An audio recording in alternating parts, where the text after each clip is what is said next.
Sejumlah pelajar berupaya kabur dengan melawan arah saat melihat satuan polisi lalu lintas sedang mobile hunting di Jalan Usman Salengke di Kabupaten Goa.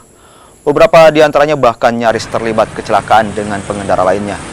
Satuan lalu lintas Polres Goa menggelar mobile hunting saat jam masuk dan pulang sekolah. Mobil hunting dilakukan lantaran tingkat kedisiplinan pelajar menggunakan helm saat berkendara masih kurang. Selain alasan keselamatan, sebanyak 4 unit roda 2 yang dikendarai pelajar SMP berhasil disita petugas dan diberi sanksi tilang.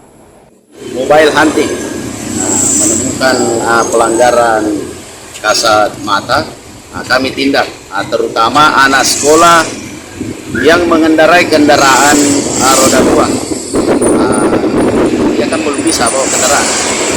Jadi khususnya jalan Habibur Bekula ini, samping Istana Balakowa, itu satu arah.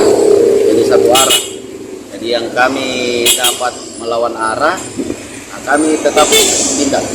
Jadi beberapa pelajar yang lihat kami sempat kabur, namun yang bisa kami tangkap, kami berikan sanksi berupa tilang.